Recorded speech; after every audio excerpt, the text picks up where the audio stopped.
ibyumba byose by'Imana cyangwa by'ubwami bwayo bifungurwa na password ibanga cyangwa se ijambo ry'ibanga rimwe ryo kumenya ngo muri Kristo Imana yababariye abari mu isi.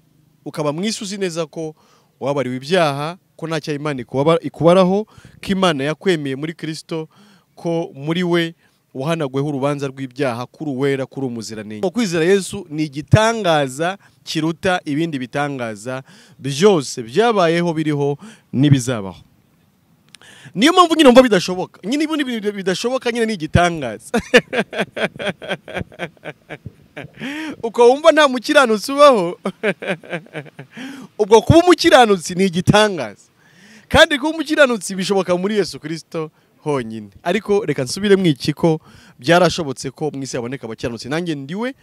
Yesu yaje guhishura urukundo rw'Imana ko bari mu isi. Yaje kuba ari we turebera mu rukundo Imana idukunda. Noneho twareba Imana umurimo yakoze muri Kristo Yesu, bikadutera kwigirira icyizere no ku bindi byose bizakurikira.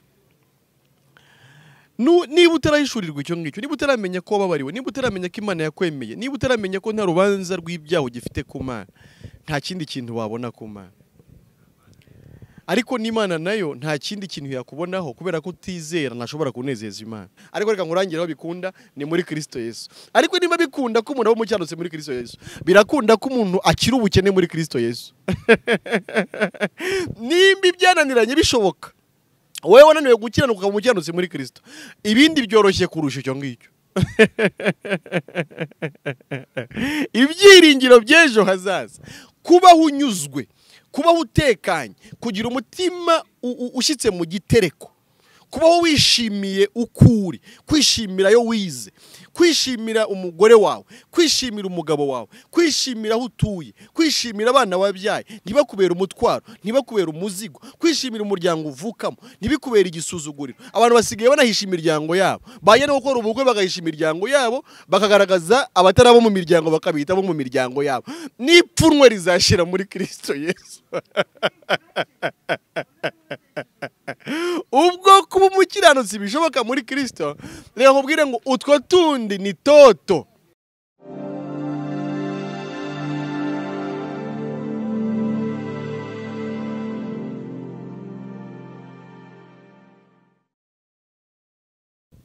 Ndabasuhuje bakunze ibiganiro byacu, mwe mukunda ivugabutumwa dukora kuri channel yacu ijuruntirikorerwa TV, ndetse n'abadukurikira ku zindi mbuga nkoranyambaga nka Facebook page, nka Instagram ndetse na TikTok. Mwese ndabasuhuje kandi ndabifuriza ibyiza byose biva ku Mana. Mu by'ukuri isi ifite byinshi igaragaza nk'ibyiza, ariko hari ibyiza bituruka ku Mana byagenewe abizera Yesu Kristo bose. Ibyo rero nibyo mbifuriza. Wowe utari wizera Kristo, ndakwifuriza kumwizera kugira ngo ugabane n'abera bose ibyiza byo muri we. Ariko nawe wamaze kumwizera, ndakwifuriza gukomeza guhishurirwa ibihishwe muri we byose, kubera ko harimo byinshi cyane umuntu akomeza kugenda ahishurirwa. Kandi uko umuntu agenda ahishurirwa ibyo yabikiwe muri Kristo, ni nako mu by'ukuri ubuzima bwe bugenda buhinduka, akagenda arushaho kwishimira kubaho kwe, ariko nanone akanishimira umuremyi we. Mu by'ukuri rero uyu munsi nejejwe cyane no kuganira namwe, nejejwe no gutaramana namwe. Mukomeze mutwereke ko mudukurikira, mukomeze mutwereke ko turi kumwe, mukanda subscribe, mukanda share, musharinga ibiganiro byacu abandi, ndetse munaduha comments kugira ngo mu by'ukuri mugire uruhare mu kiganiro cyacu cyangwa mu biganiro byacu. Nge rero uvuga ni Emile Nshimiyimana, ndumuvuga ubutumwa bwiza bw'ubuntu bw'Imana. Niba atari ubwa mbere ukurikiye ibiganiro byacu, ndibwira ko umaze kumenya, ariko niba ari n'ubwa mbere, ayo niyo mazina yanjye. nawe nzanezezwa no kumenya amazina yawe nawe uherereye, kugira ngo mu by'ukuri ubushuti bukomeze, ubufatanye mu biganiro bukomeze, dukomeze kwamamaza inkuru nziza y'umukiro w'abari mu isi.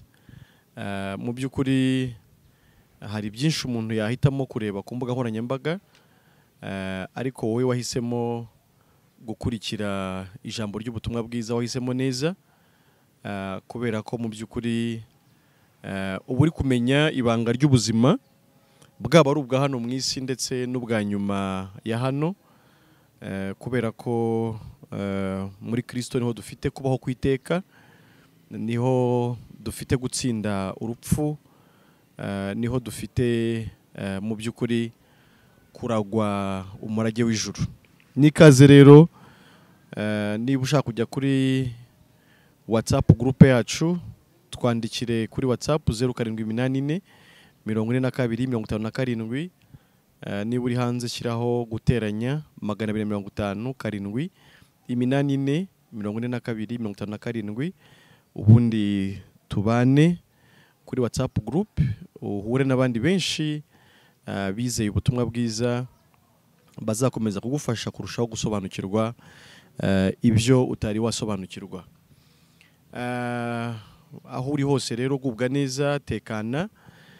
Yesu yarazutse, Yesu ni muzima, kandi yazukiye kugira ngo natwe atugire abakiranutsi, kandi iyo umuntu amaze kuba umukiranutsi ku Mana, mu by'ukuri abana n'Imana amahoro, Imana ikamubera umubyeyi, Imana ikamubera byose, Imana ikamubera umurinzi, Imana mu by'ukuri ikaba ariyo yishingikirizaho mu buzima bwe bwose. Iyo rero umuntu yishingikirije ku Mana, navuga ko nta kimutera ubwoba. Njye nk'umuntu nshobora kugira ikikango cy'ejo hazaza, nkibaza ngo iby'ejo bizaba bimeze bite, ariko iyo menye ko Imana ibizi kandi ko Imana ari umubyeyi wanjye, nanone ndongera ngatekana, nkavuga nti aho ntazi, aho ntareba, Imana irahazi kandi irahareba, bityo umutima wanyu ukagubwa neza. Ntako bisa rero kubaho warasobanukiwe ko Imana ari umubyeyi wawe, ko Imana ari umurinzi wawe, ko Imana itakurwanya ahubwo ko ikurwanirira, ko ibyo ifite byose ari ibyawe, kubera ko ibyo umubyeyi atunze abe bitungiye abana, bityo nawe ugatungira muri yo, ukagubwa neza, ugatekana, umutima ugashyika mu gitereko. Nta kintu cyatuma umutima wawe ushyika mu gitereko na kimwe utari wasobanukirwa ko nta kibazo ufitanye n'Imana, utari wasobanukirwa ko mu by'ukuri uri umuragwa w'ijuru, ko ubuzima bwawe butazarangirira hano mu isi, ahubwo ko uriho none kandi kuzabaho iteka ryose.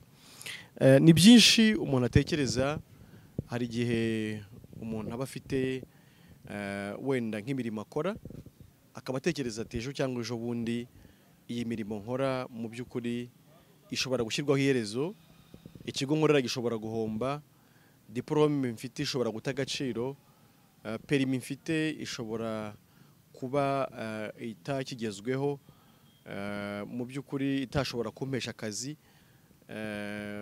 Umuntu abatekereza byinshi, yibaza iby'ejo hazaza, ariko navuga nti abari muri Kristo Yesu ibyo birarangira. Ibyo birarangira, hakabaho gushira ubwoba, hakabaho gutinyuka, hakabaho mu by'ukuri kubaho umuntu atekanye, afite umutekano wuzuye, ariko atekaniye mu by'ukuri mu Mana. Binteye gutekereza amagambo ari muri Matayo igice cya 6, katuyaganireho. Matayo igice cya 6, guhera nko ku 31 haravuga ngo, nuko ntimukiganyire mugira ngo tuzarya iki, cyangwa ngo tuzanywa iki, cyangwa ngo tuzambara iki. Tekereza iryo jambo, uritekereze witonze, mu by'ukuri utihuta, wibaze kubaho utiganyira ngo ejo nzarya iki, ejo nzambara iki, ejo nzanywa iki. mu by'ukuri ni ijambo rikomeye, ni ijambo ryatsinda buri muntu wese, witekereje uburyo uhangayika, witekereje uburyo uba wibaza iby'ejo, wumva utabifitiye igisubizo, wumva unabihangayikiye cyane, ariko baravuze ngo nuko ntimukiganyire mugira ngo tuzarya iki, cyangwa ngo tuzanywa iki, cyangwa ngo tuzambara iki. Noneho 32 bavuga irindi jambo rikomeye ngo kuko ibyo byose abapagani babishaka, kandi so wo mu ijuru azi ko mubikwiriye byose. Ubuzima bwo kwiganyira ejo tuzarya iki, ejo tuzambara iki, bizagenda gute, tuzabaho dute, Yesu avuze ko ari ubuzima bw'abapagani. Biratangaje biratangaje biratangaje mu by'ukuri kuba abantu benshi bitwa abakristo n'ubundi ikibahangayikisha ari icyo bazarya, icyo bazambara, icyo bazanywa, aho bazatura n'ibindi nk'ibyo. Ariko mu by'ukuri Yesu avuze ko ubwo ari ubuzima bwa gipagani. Ariko ni iyihe mpamvu yavuze ngo mwebwe so wo mu ijuru azi ko mubikwiriye byose? Mu by'ukuri uwamaze kugira Imana ho umubyeyi, uwamaze kugira Imana ho umutabazi, noneho Imana imumenyera byose. Ariko bitekereze kubaho uzi neza ko Imana ari umubyeyi wawe, umuremyi w'isi n'ijuru, waremye byose, ugenga byose, ubeshaho byose, ushoboye byose. None se ubwo kwiganyira byaturuka kuki, guhangayika byaturuka kuki? Ngira ngo nyine ubwo cyaba ari igihe cyo gutekana, igihe cyo kunezerwa, igihe cy'amahoro. Ushobora no kwisuzumira muri icyo gusa ukibaza ati aho si umupagani ryari, mu gihe nanjye koko ibyo ngibyo ari byo mpangayikiye, ari byo nibaza, ari byo bihora ku mutima wanjye, ari byo nibwira ku manywa na nijoro. Ariko birasaba ngo uyu munsi usobanukirwe uburyo wabaho utekanye, umutima ushyitse mu gitereko, umutima wawe uguwe neza. Iyo tubabwira ubutumwa bwiza bw'ubuntu bw'Imana, ndabizi ko ntimuba mwumva icyo turi gushaka kuvuga, nta nubwo muba mwumva aho turi kubaganisha, ariko turi kubaganisha mu buzima bwiza, mu buzima bw'amahoro, mu buzima bw'umutekano, mu buzima bw'ibisubizo. Ubuzima bw'ibisubizo apana ubuzima bw'ibibazo. Reka mvuge iki ngiki, reka mvuge ko n'ibibazo umuntu yibaza byose nta n'igisubizo aba bifitiye. Wibaza ejo uzarya iki, ariko ntuzi ko n'ejo uzaba uriho. Wibaza ejo uzambara iki, ntunazi ko buri buke uri muzima. Wibaza ejo mu by'ukuri uzagenda n'iki, ariko ntuzi ko n'ejo uzaba uriho. Urumva rero ko imyibwirire y'umuntu ni imyibwirire yuzuye ibibazo, ariko ibibazo umuntu adafitiye ibisubizo. Birasaba rero ngo umuntu asobanukirwe neza uburyo yakwikonekita n'umuremyi we, uburyo yakunga ubumwe n'umuremyi we, kugira ngo noneho wa wundi uzi byose, wa wundi ushobora byose, wa wundi uri hose, ubera hose icyarimwe, wa wundi utamenya ibyahise gusa, ahubwo uzi n'ibizaza, akubere umwishingizi, akurebereyo. Hari abantu bagiye bavuga ngo bareberayo abandi, ariko nagira ngo noneho Imana bariyo ikureberayo.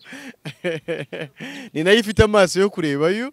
Mu by'ukuri undi n'umuntu mugenzi wawe nawe uhangayitse, wibaza iby'ejo, wibaza mu by'ukuri uburyo ari buramuke, wibaza ndetse niba buri bunira ariho. Uwo rero nta kintu yakumarira, ariko ndagira ngo Imana bari itureberayo, Imana bari itumenyera byose, Imana bari yo twishingikirizaho, Imana bari yo mu by'ukuri twiringira muri byose. Ahandi biri kuvuga ngo uwiringira umwana w'umuntu ndetse ngo avumwe, bivuze ko umuntu nawe ubwe ntago yishoboye, umuntu ntacyo ashoboye, ahubwo Imana niyo ishobora byose. Ubwo rero ubutumwa bwiza tubabwira bugamije kugira ngo mwongere muhure n'Imana, mwongere mwunge ubumwe n'Imana, mwongere mube umwe nayo, mwongere mwumve urukundo rw'Imana, mwongere musabane n'Imana, mwongere mwumve uburinzi bw'Imana. Ubwumva ryari rero? Ubwumva iyo umaze kumenya neza ko iby'Imana ivuga ku mwana wayo ari ukuri. Ibyo byumva iyo umaze kumenya neza ko iby'Imana ivuga ku mwana wayo ari ukuri. Ariko iby'Imana ivuga ku mwana wayo ni biki? Iby'Imana ivuga ku mwana wayo ni uko muri we tujyane, muri we yababariye abantu ibyaha. Aho kandi agasubiramo. Iby'Imana ihamya ku mwana wayo ni uko mu mwana wayo, muri Yesu Kristo, nk'igitambo kizira inenge cyatangiwe ibyaha by'abantu, muri we Imana yababariye abantu ibyaha. Unyumve, ubyumve, ukurikire. Imana yivuga ntago ibitera urwenya. Imana ivuga ntabwo mu by'ukuri ibirimo ivuga ikina. Yivuga ntabwo ibiri kubabwira ati birashoboka cyangwa ntibishoboka, ahubwo ibiri kuvuga ibyo yarangije gukora igira ngo mwemeranye n'Imana, mbese muyigirire icyizere. Nta bindi bintu uzamenya ku Mana, nta bindi bintu uzahishurirwa ku Mana, nta bindi bintu mu by'ukuri uzamenya utari wamenya neza ko muri Kristo Imana yakubabariye. Urwo ni urufunguzo rufungura indi migisha yose ibonerwa ku Mana inyuze kuri Kristo Yesu. Ibyumba byose by'Imana cyangwa by'ubwami bwayo bifungurwa na password, ibanga cyangwa se ijambo ry'ibanga rimwe ryo kumenya ngo muri Kristo Imana yababariye abari mu isi. Ukaba mu isi uzi neza ko wabariwe ibyaha, ko nta cyaha Imana ikubaraho, ko Imana yakwemeye muri Kristo, ko muri we wahanagweho urubanza rw'ibyaha, kuri uwera, kuri umuziranenge, kutagaho. Niba ucyumva ibyo ngibyo ari gukabya, ukumva byaba ari gukabya ko Imana yabara kubabara ibyaha byawe byose, nturamenya Imana. Nturamenya Imana, kandi impamvu utamenya Imana nuko utamenya umwana wayo. Ahandi Yesu yaravuze ngo ntawigeze abona Imana ngo keretse umwana wayo wahoze mu gituza cya se, ngo niwe wayimenyekanishije. Ariko Yesu yamenyekanishije Imana gute? Yesu yaje guhishura urukundo rw'Imana ku bari mu isi. Yaje kuba ari we tureberamo urukundo Imana idukunda. Noneho twareba Imana umurimo yakoze muri Kristo Yesu, bikadutera kuyigirira icyizere no ku bindi byose bizakurikira. Niba utarahishurirwa icyo ngicyo, niba utaramenya ko wababariwe, niba utaramenya ko Imana yakwemeye, niba utaramenya ko nta rubanza rw'ibyaha ugifite ku Mana, nta kindi kintu wabona ku Mana.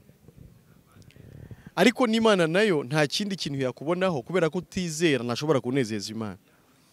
Banza rero umenye icyo ngicyo, banza wizere icyo ngicyo, utirebyeho, utavuze ngo use ko njya nibona ntameze neza. Imana irabizi ko utameze neza, niyo mpamvu yagutangiye Yesu kugira ngo abe impongano yuko kutamera neza kwawe. Kandi ntugire ngo imyaka usigaje wenda uzikosora ube mwiza noneho kurenza uko wari umeze uyu munsi. Oya, nuwakongera imyaka 100 ugerageza kwitunganya uzasanga udatunganye. Ahubwo ukwiye kwizera ko muri Kristo Imana yagutunganyije. Yagutunganyije ite? Muri we yagukuyeho urubanza rw'ibyaha.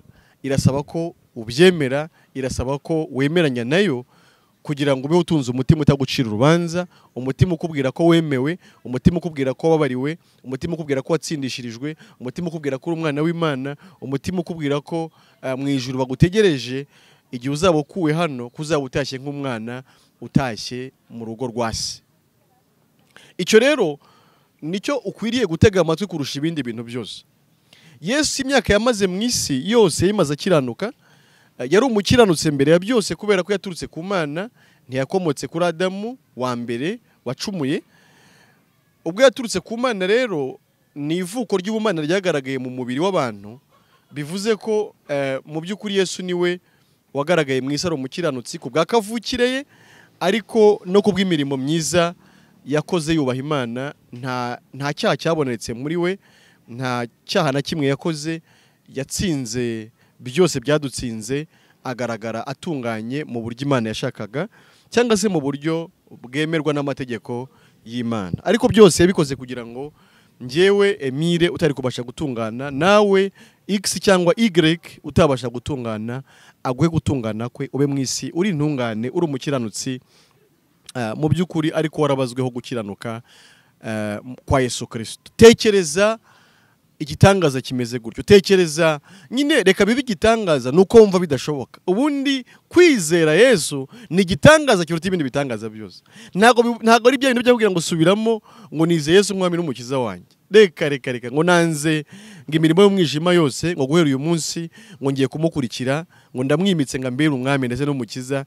Ntago ibyo ari byo kwizera Yesu umwami n'umukiza, ntago ibyo byakugira umukiranutsi. Ibyo ni amagambo abantu basubirishamwe abandi, ariko reka nkubwire ngo kwizera Yesu ni igitangaza kiruta ibindi bitangaza byose byabayeho, biriho n'ibizabaho. Niyo mpamvu nyine umva bidashoboka. Nyine ibintu bidashoboka nyine ni igitangaza. Uko wumva nta mukiranutsi ubaho, ubwo kuba umukiranutsi ni igitangaza.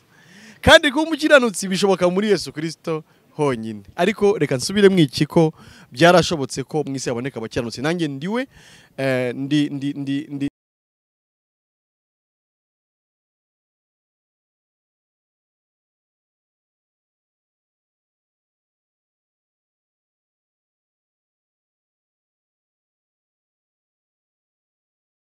gukiranuka kwawe. Ariko umunsi uzamenya ko atari ko gukenewe, umunsi uzamenya ko gukiranuka kwawe kudashoboka, umunsi uzamenya ko gukiranuka kwawe ari ubushwambagara bufite ibizinga, aho gukemera gukiranuka kw'Imana kubonerwa muri Kristo Yesu, nawe uzaba umukiranutsi. Muri Yesu birakunda, muri Yesu biremera. Ibyo byakunaniye, aho wihaniye ibyaha ntibyakunze, aho wabyaturiye ntibyakunze, aho wisonzeshereje ntibyakunze, aho waririmbiye muri korari ntibyakunze, aho wabereye umwinginzi ntabwo byakunze, aho wayoboreye amasengesho ntabwo byakunze, aho wabereye dirije wa korari ntabwo byakunze, aho wabereye perezida na perezidante ntabwo byakunze.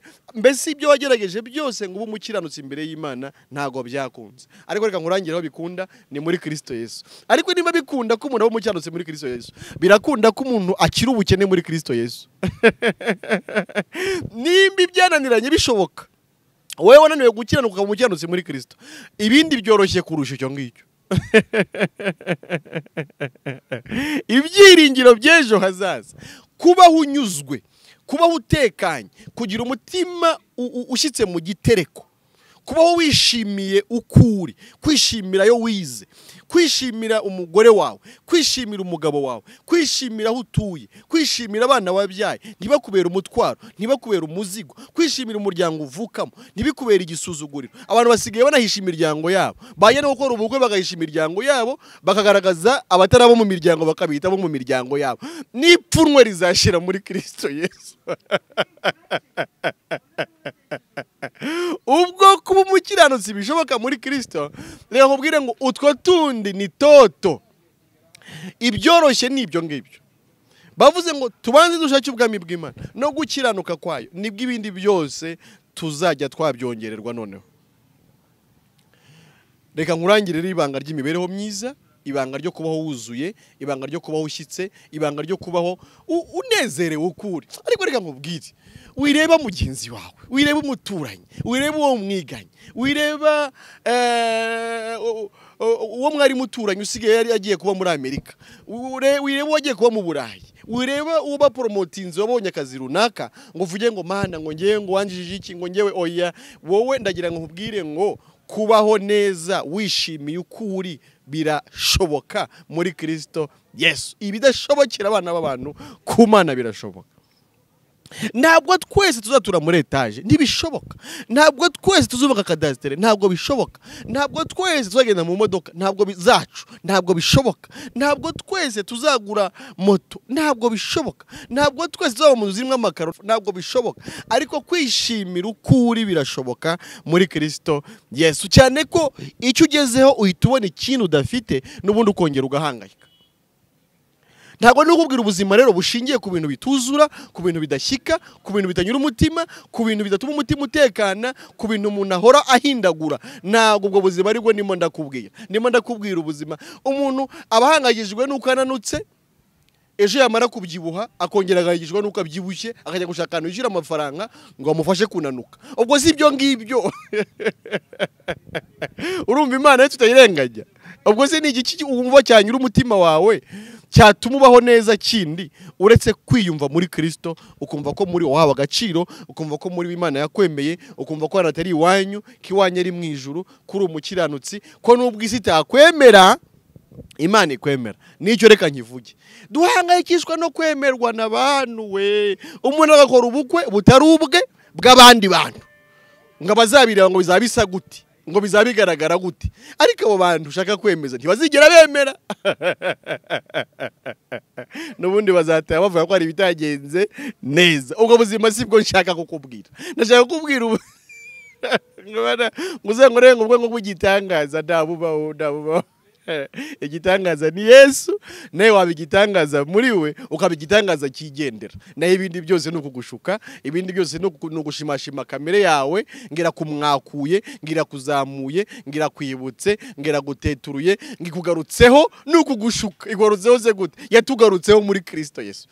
Ubwo twari dupfuye tuzize ibyaha n'ibicumuro byacu, Imana itugarukaho, Imana iratwibuka, Imana irongereye ku mwana w'umuntu, yohereza Yesu kugira ngo aduteturure, atumwakure, adukure mu mwaku w'icyaha, adukure ku nyatsi y'icyaha, adukure kuri karande yo kwa Adamu y'icyaha, ubundi atugira abatagatifu, atugira abakiranutsi, atugira abera, abaziranenge, abantu Imana yaronse ikabagira abana bayo, urubyaro rwayo yishimira. Bavuze rero ngo ahubwo ngo tubanze dushake ubwami bw'Imana no gukiranuka kwayo, ngo ibindi byose tuzabyongererwa.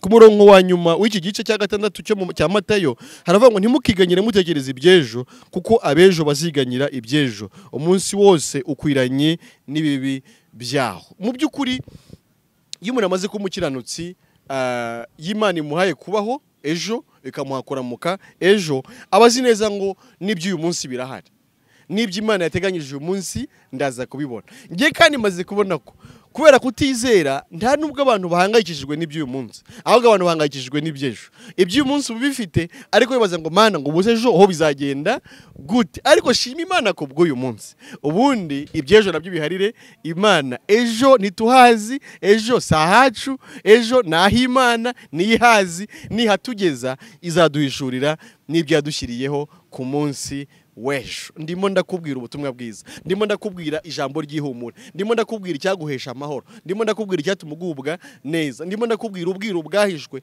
ariko bugahishurirwa intamenyekana, ndimo ndakubwira ibanga ryatuma ubaho umutima waguwe neza, utekanye, utiganyira, nta kibazo ufite mu mutima we, nta kibazo ufite ariko nta kibazo ufite ku bandi bantu, kubera ko mu by'ukuri ubunyuzwe n'ubucuti bwo mu ijuru, ubanye n'Imana amahoro, bigatuma ayo mahoro ufite ubasha no kuyahereza n'abandi bantu. Wowe dukurikira ba maso cyane, ntuhomberwe, ntucikanwe, washyize urushinge ahantu h'ukuri.